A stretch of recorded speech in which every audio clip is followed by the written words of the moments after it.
Hello welcome to NN media కుల్లం కుల్లా. నేను మీ జర్నలిస్ట్ విప్లవశ్రీ. భారతదేశం కుల పునాదుల మీద నిర్మించిందని ఒక మోస్తరు తెలివొచ్చిన దగ్గర నుంచి పరిస్థితులే మనకు అర్థం చేపిస్తాయి. మన దేశంలో ముఖాన్ని చూసి కులము, పేరును చూసి మతము పసిగట్టుడు అనేది వెన్నతోని పెట్టిన విద్య. దీన్ని పెద్ద ప్రెస్టేజ్గా భావించే మహానుభావులు కూడా మన కళ్ళకు తారసపడుతూనే ఉంటారు చాలాసార్లే. That is the spirit of India అని ఛాతీ ముందల్కి దోసి మరి గర్వపడే జనాలకు కూడా మన భారత్ కేర్ ఆఫ్ అడ్రస్. అందుకే ఇక్కడ చంపడం నేరం కాదు, ఐ మీన్ పరువు హత్యలు చేయడం నేరం కాదు. ఇక మన దేశ రాజకీయాలను గమనిస్తే గత 10 ఏళ్లలో జరిగిన ఎన్నో ఘటనలను చూస్తే నిజంగానే మన దేశాన్ని రాజకీయ నాయకులే పరిపాలిస్తున్నారా, లేదంటే కులాలు మతాలే పాలిస్తున్నాయా అన్నది ఒక పట్టాన అర్థం కాని వ్యవహారం.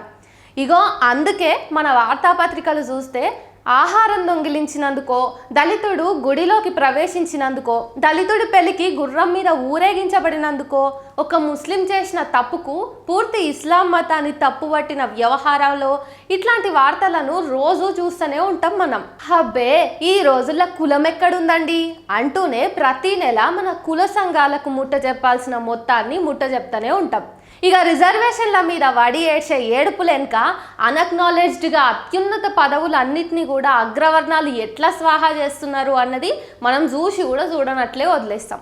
ఇక ఇంట్లకు రానిచ్చిన పాపానికి ఇల్లంతా నాదే అన్నట్టు ఈడబ్ల్యూఎస్ కోట గురించి ఎంత తక్కువ మాట్లాడితే అంత మంచిది.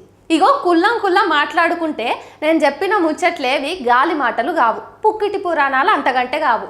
ఇన్నేళ్ళు ఏదో అట్లా అయ్యింది కానీ ఇక కొత్త తరం పిల్లలనైనా ఈ కులమత రొంపిగా కొట్టుకోపోకుండా జాగ్రత్త పడదామంటే బీజేపీ ఉన్నంత వరకు ఆ శుద్ధులు మర్చిపోవాల్సిందే. ఇక ఈయన పై మాటలు మీరెందుకు నమ్ముతారులే కానీ ఎన్నో రకాలుగా మనం పోల్చి చూస్తే అగ్రవర్ణ పిల్లలకు, బడుగు బలహీన దళిత గిరిజన ఆదివాసీ పిల్లలకు మధ్య దారుణమైన తేడాలు కనిపిస్తున్నాయి వాళ్ళ ఎదుగుదలలా.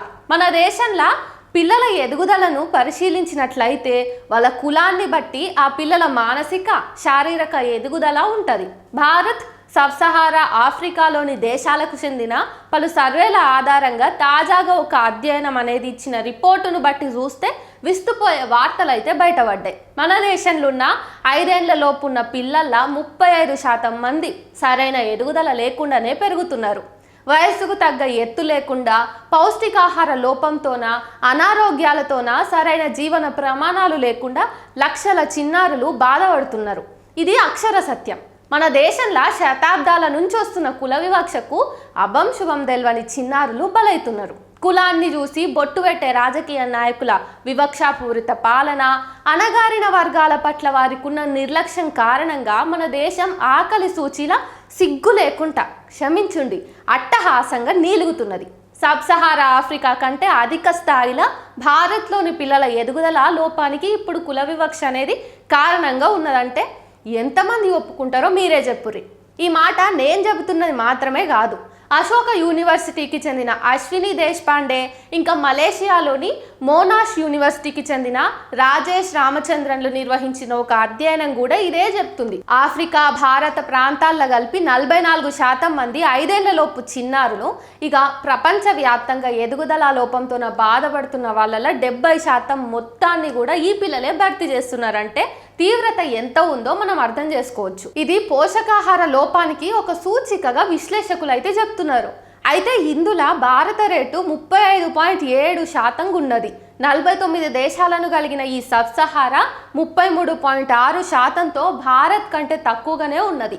సబ్సహారా ఆఫ్రికాతోన పోలిస్తే భారత చిన్నారులు ఎత్తు తక్కువ ఉన్నారన్న హైట్ గ్యాప్ మీదనే దృష్టిని సారిస్తూ పిల్లల పోషకాహార లోపంలో సామాజిక గుర్తింపు పాత్రను, ముఖ్యంగా కులాన్ని విస్మరిస్తున్నారనే అధ్యయనం తెలిపింది. అంతేకాదు చిన్నారుల జీవితాలల్లో గోల్డెన్ పీరియడ్గా విలువబడే తొలి 1000 రోజులు చాలా కీలకం. 2 ఏళ్ల వయసు వచ్చే నాటికి 80% మెదడు ఎదుగుతుంది. అయితే ఇది సుదీర్ఘ జీవితానికి కూడా కావాల్సినటువంటి ఒక పునాది. ఈ కీలకమైన సమయంలో చిన్నారులకు ఆరోగ్య సంరక్షణ, మంచి పోషకాహారము, ప్రారంభ అభ్యాసము, ఇంకా సురక్షితమైన వాతావరణం వంటివి చాలా ముఖ్యంగా ఉండాల్సినవి. అయితే ఇవి చిన్నారుల భవిష్యత్తును నిర్ణయిస్తాయని చెప్పి నిపుణులు కూడా చెప్తున్నారు.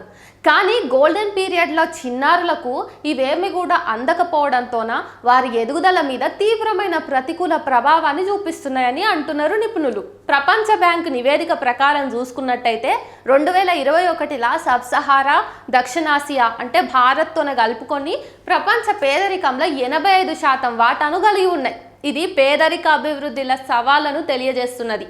ఇక ఇది కూడా చిన్నారుల మీద ప్రభావం చూపిస్తుందని చెప్పేసి విశ్లేషకులు చెప్తున్నారు. ప్రపంచంలోనే అత్యధిక ఎదుగుదల సమస్య రెట్లు యుద్ధంతో దెబ్బతిన్న సబ్ సహారా ఆఫ్రికాలోని DR కాంగో వంటి దేశాలలో ఉన్నాయి. ఇక భారత్లోని 13.7 కోట్ల మంది 5 ఏళ్ల లోపు చిన్నారుల్లా 35% కంటే ఎక్కువ మంది ఎదుగుదల లోపంతోనే బాధపడుతున్నారని చెప్పేసి తెలుస్తుంది. ఇది ప్రపంచవ్యాప్తంగా 22% మాత్రమే కావటం ఇక్కడ గమనించాలి. 5 ఏళ్ల లోపు వయసున్న చిన్నారుల 3వ వంతు కంటే ఎక్కువ వాటాను కలిగి ఉన్నటువంటి ఆదివాసీలు, దళితులల్లా పరిస్థితులు మరింత క్లిష్టంగా ఉంటాయని చెప్పేసి నిపుణులు చెప్తున్నారు. ఇక భారత్లో అణగారిన కులాలతోన పోలిస్తే ఆధిపత్య కులాల పిల్లలల్లా ఎదుగుదల లోపం 20% తక్కువ అని పరిశోధకులు చెప్తున్నారు. జనన క్రమం, పారిశుద్ధ్య పద్ధతులు, తల్లి ఎత్తు, తోబుట్టువుల సంఖ్య, విద్య, రక్తహీనత, కుటుంబ సామాజిక ఆర్థిక పరిస్థితి లాంటి అంశాలను ఇందులకు పరిగణలోకి తీసుకున్నారు. దేశంలో ఉన్న కుల వ్యవస్థ ఇప్పటికీ ఇక్కడి చిన్నారుల ఎదుగుదలకు అడ్డంకిగా మారుతున్నదని చెప్పి నిపుణులు, విశ్లేషకులు ఆందోళన చెందుతున్నారు. అయినా కానీ మనకి ఇవేవి పట్టవు, మన కులపోడేనా అని ప్రతి దాంట్లో కులం ట్యాగ్ వెతుక్కుంటా కాలానికి ఎదురీది వెనక్కు వెళ్ళడంలా మేరా భారత్ మహాన్ హే.